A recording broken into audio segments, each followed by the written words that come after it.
Kaixo eta ongi etorriak saio berri batera gaur irailak 4, asteazkena elkarrizketa bakarra izango dugu. Gaurkoan Ainhoa Garzia izango dugu, Nasker taldeko kidea dena. Nasker taldea musikadas jaialdiaren baitan irailaren 14ean zentralen joko dute gaueko 9etan eta honen inguruan hitz egitera dator. Baina honekin hasi baino lehen goazen gure betiko edukiarekin.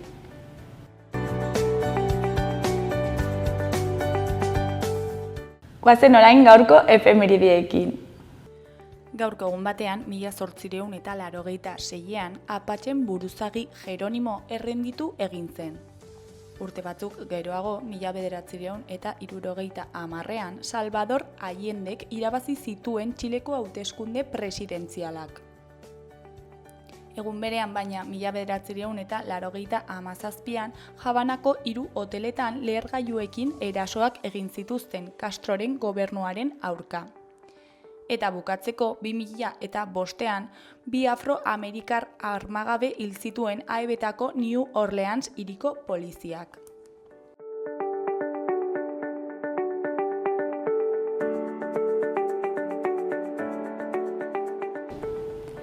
Errepasatu dezagun aste honetarako agenda.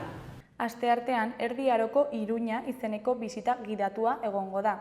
Iruña bere historian barna ezagutzeko aukera. Topagunea udaletxe plazan izango da goizeko 11etan. Iruñeko jatorriari buruz hitz eginen dugu, baskoien herrisketatik hasita Erdi Aroko burguen jaiotzara heldu arte. Hirigintzaren gizarte eta ekonomia erakundeen inguruan arituko gara, hiriko alde zaharreko kaleetan murgilduz. Ostegunean, Iruñeko jauregiak argien mendea izeneko bisita gidatua egongo da. Iruña bere historian barna ekimenaren eskutik. Topagunea udaletxe plaza izango da arratsaldeko 5etan. 18. mendea Iruñeko urrezko mendea da.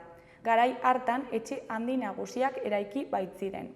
Hau da, jauregiak edo jauretxeak, eta hirigintza berritu eta ura hirira iritsi zen. Horra hor, ongizatiaren gaineko ikuskera ilustratua gure hirira aplikatua. Familia nobleak izanen ditugu mintzagai, bai eta uraren inguruko proiektuak eta hiriaren konfigurazioa ere. Gaur egun ikusten dugunaren zati handi bat baita.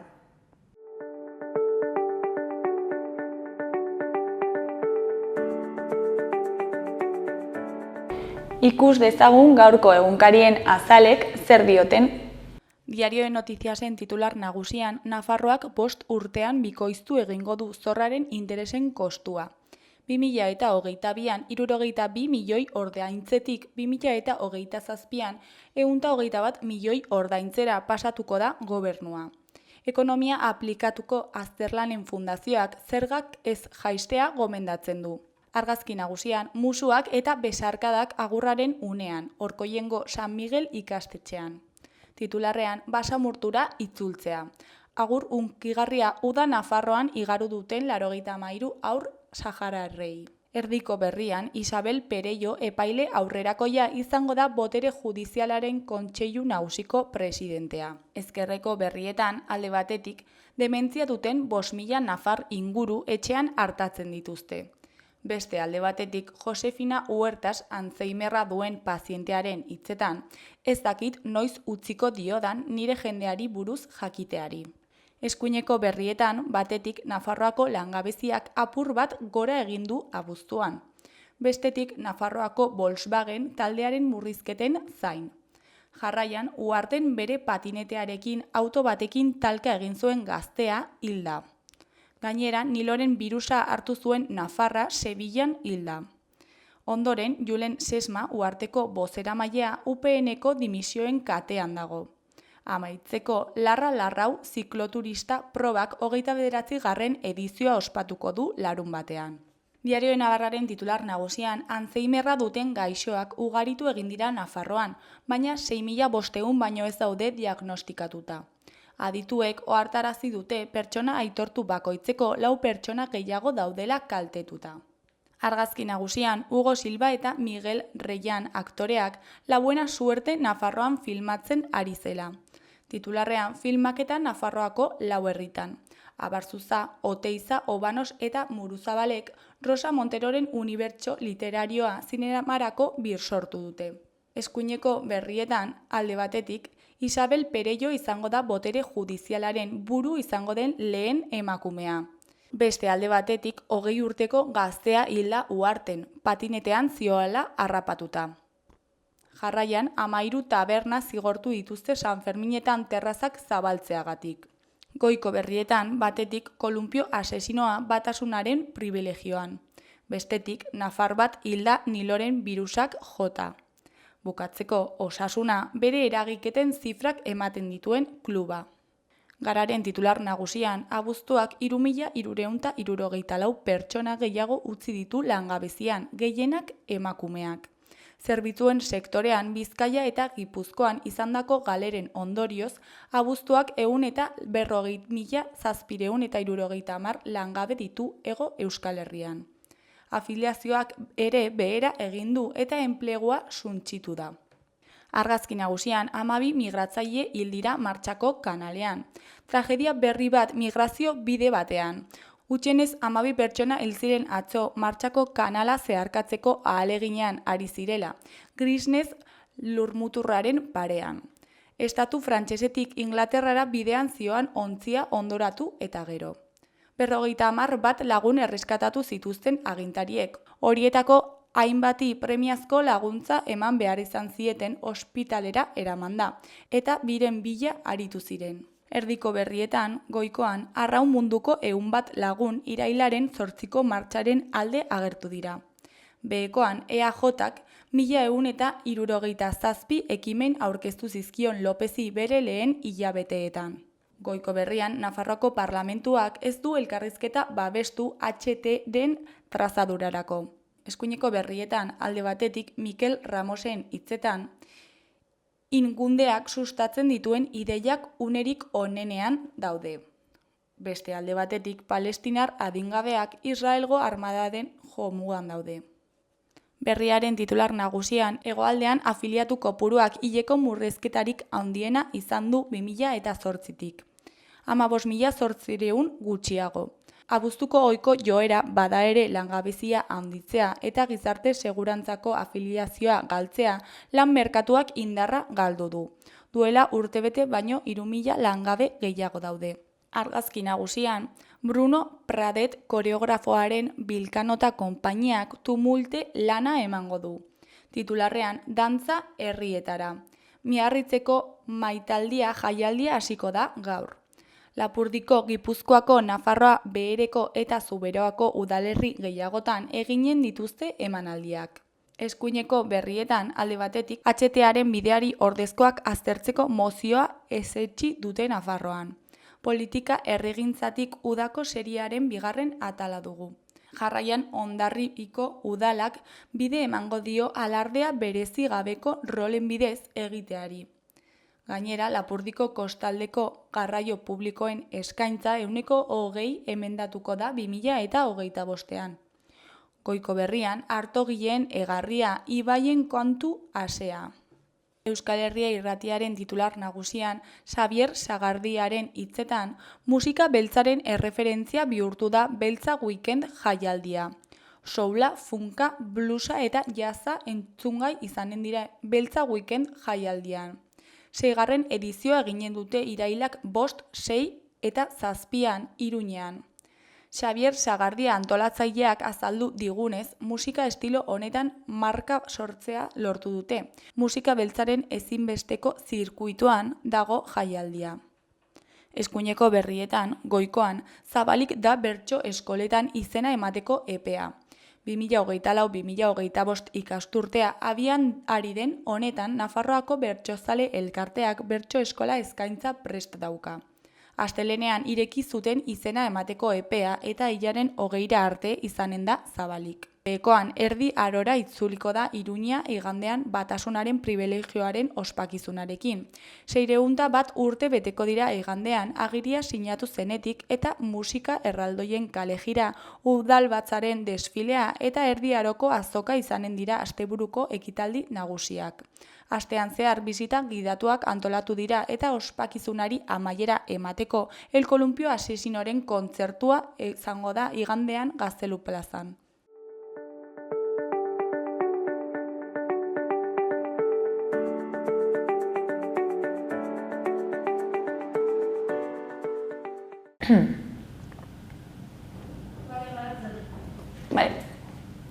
Kaixo, lehen aipatu bezala, oraingoan Nasker taldeko Ainhoa Garziarekin gaude. Kaixo, zer moduz? Kaixo, zer moduz? Ongi, eta zu? Oso ongi. Kontatu eguzu pixka bat taldearen inguruan, noiz jaio zen, zergatik? Elkartu ginen 2022an, prestatu nahi genuelako kontzertu bat Atarrabiako ostegunerako, non normalean deitzen den talde feminista kontzertua prestatzeko, eta, Karmeletani dela abeslaria, orain dela urte batzuk ari ginen gitarraekin pixkoa jotzen, formatu txikian eta akustikoan, orduan egun horretarako elkartu ginen Jaionerekin dela teklatu jolea, eta talde bat sortu nahi genuen, taldean ideia oraindik ez zegoen, baina zegoen kontzertuaren ideia. Gero aurkitu, ezagutzen genuen lehendik Nerea, ere dela Atarrabiakoa, eta bateria jolea behar genuen ez. Deitu genuen kontzertua ere prestatzeko, eta azkenik Aritz dela basu jolea ere ezagutu genuen, eta gonbidapena egin genion kontzertua prestatzeko gurekin. Orduan prestatu genuen hori bertsio batzuk egun horretan jotzeko, eta hortik aurrera jarraitu genuen jotzen leku batzuetan, eta gure abestiak ere konposatzen. Eta kontzertua eta gero zergatik erabaki zenuten jarraitzea? Inbeste lana egin genuenako kontzertu horretarako eta gustoko egin nuenez, deitu egin duten Leitzako gaztetxetik, eta esan genuen, bigarren kontzertua, eta horrela hasi ginen kontzertuak egiteko asmoarekin aurrera. Eta zenbateko iraupena zeukan kontzertu hori, ze, klaro, hainbeste kanta... Kontzertu horrek izan zuen, igual 45 minutuko iraupena gutxi gora bera. Igual 45 minutu prestatu genituen eta gero izan genuen kanten artean errores de principiante batzuk, orduan kontzertua izan zen pixka luzeagoa, baina gutxi gora bera, bi hilabetetan elkartu ginen eta esan genuen atope, ez ginen musikari oso trebeak, gutako gehienak, nik ez nuen inoiz gitarra elektrikoa jo, nireak bateria ez zuen jo aurreko 3 urtetan, hasi ginen hor pixka bat zerotik, eta ongi atera zen, gutxi gora bera. Eta jendearen harrera nola izan zen? Oso polita, etorri ziren gure lagun pilo, ezagun pilo, eta pazientziaz behiratu ikusi zuten kontzertua, baina ere gustatu zitzaien pilo bat, eta haiengatik ere egin genuen aurrera, esan, bai. Eta zein izan zen elkartu aurretiko zuen musikarekin erlazioa edo? Jaion igual da musikarekin erlazio gehiena duena, kontserbatorian ikasi duelako, akordeoia, beste talde baten ere aritzen delako, Txingones dela Renkle direla mariatxiak, eta ere delako musika irakaslea, Jaionek badu. Baina, berak teklatua jotzen du Naxkerren eta teklatua jo duen lehenengo aldia dela uste dut. Gero, Karmelen ere eta hiruak aritu izan ginen musika eskolan txikitan, eta gero Karmelek abestu du beste taldetan, nik bakarrik berarekin gitarra jotzen egon nintzen kontzertu akustiko batzuetan, ostatuetan eta nireak uste dut musika eskolan eta Aritzek ikasi zuen bere kabuz, basua jotzeera, eta aritu zen agoan taldean, ere bai. Eta nolakoa izan da ibilbidea taldearena orain arte? Hori, kontzertu horretaz aparte, hasi ginen, joan ginen Leitzara, gure bertsioak ere jotzera, kontzertu berdina, pixko bat gutxinaka hobetuz eta gauza teknikoak hobeto eramanez. Gero Mendillorrin egin genuen kontzertu bat superpolita ere, pixkat deitu gintuztelako ea ze ginen eta jendeari gustatzen zaioelako pilo bat.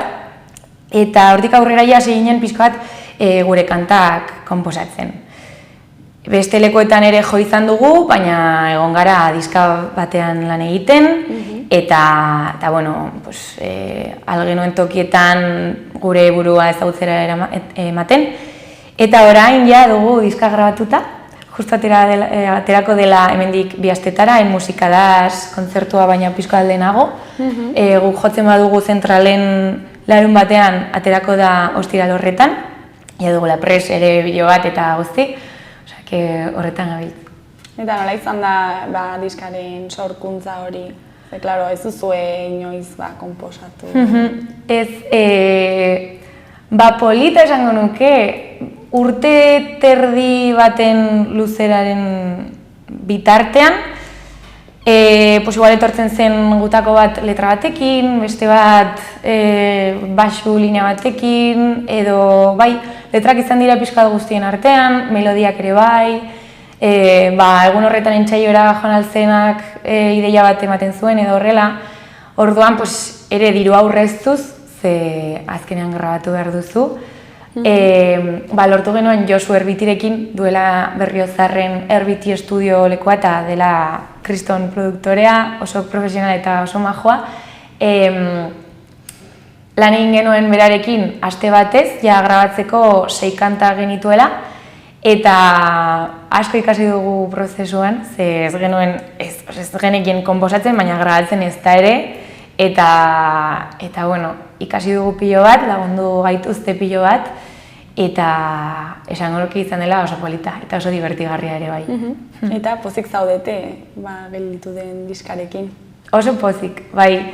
Izan da pixko bat igual motza, direlako bakarrik 6 kanta, hasteko ongi, baina oso pozik.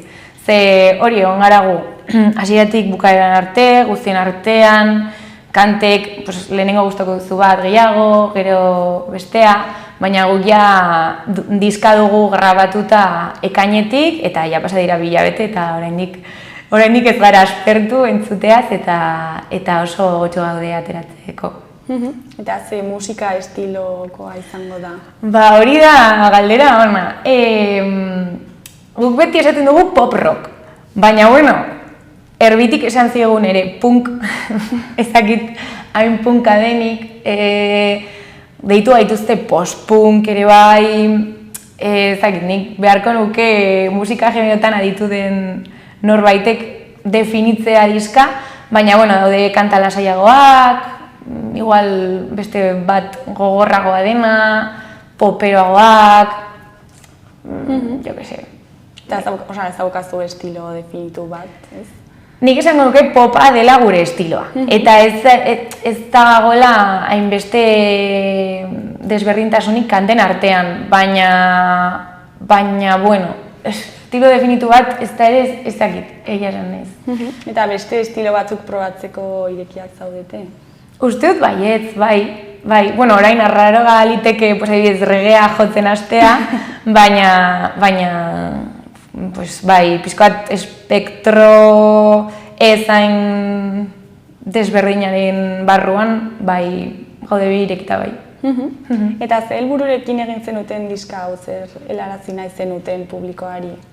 Lehenengo, guk musika egiteko, musikaz disfrutatzeko eta gure kantak jotzeko, ze azkenean bertsioak jotzea oso polita da, baina ere zuk kontatzeko dituzu gauza batzuk eta zure estiloa edo zu jo nahi dituzun gauzak ere egin nahi dituzulako.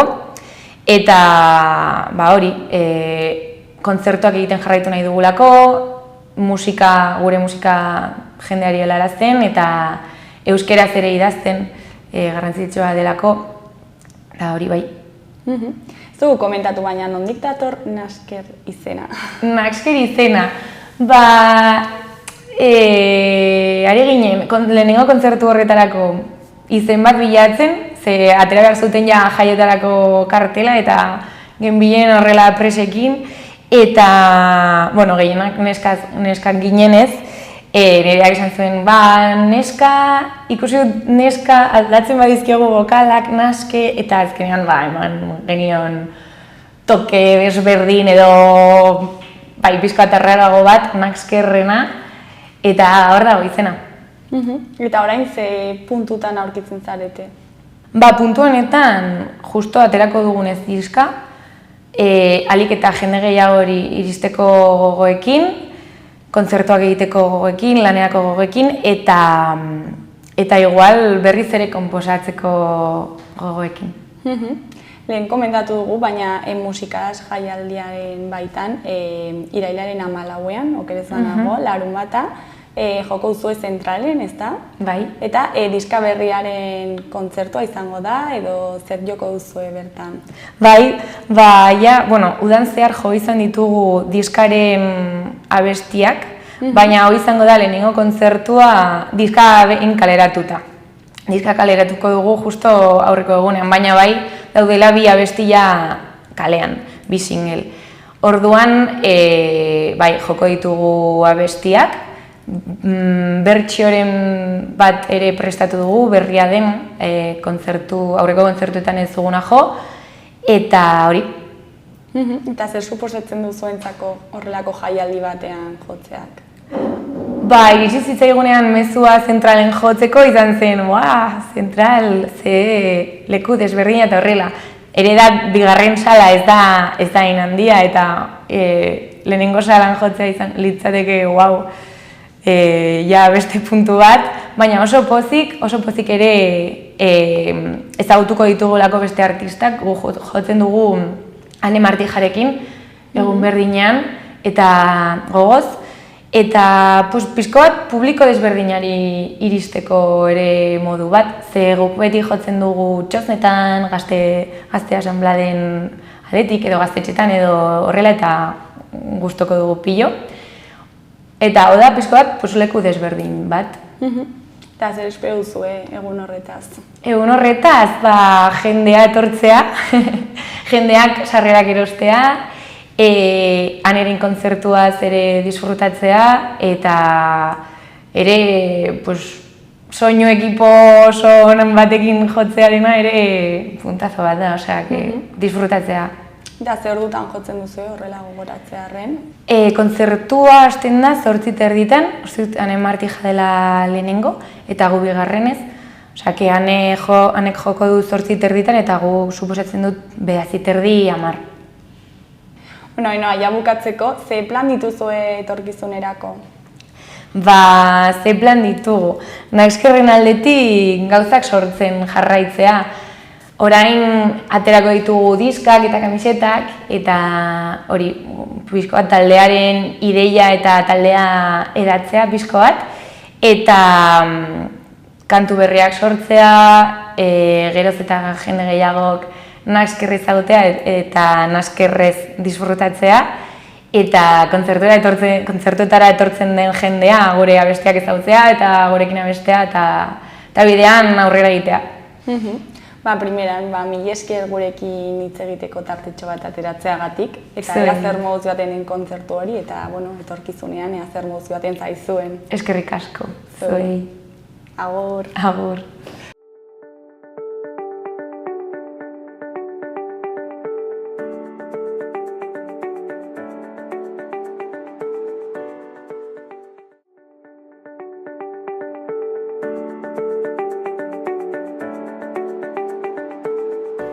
Gaurko eta biharko eguraldia ikusiko dugu. Gaur, asteazkena, udazken itxurako eguraldiarekin jarraituko dugu. Zerua hodei ugarirekin egongo da orokorrean eta hodei horiekin euria egingo du.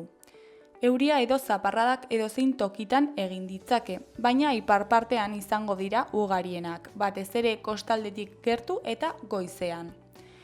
Haizeak iparraldetik joko du eta tenperatura maksimoak nekez iritsiko dira 20 graduetara. Ostegunean aldaketa nabarmenik gabe jarraituko dugu. Hodeiak nagusituko dira zeruan eta euria egingo du. Noizbehinka egingo ditu zaparradak eta gehien bat ipar partean bustiko du. Hegoaldean ia ez du euririk egingo egunaren amaierara arte. Orduan zaparradak barnealdean ere botako ditu. Iparraldeko haize suabea ibiliko da. Temperatura maksimoak 20 gradu azpitik geratuko dira.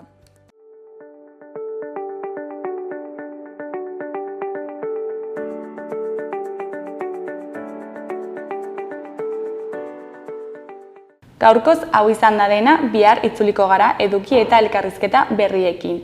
Mila esker zuen arretagatik. Agur!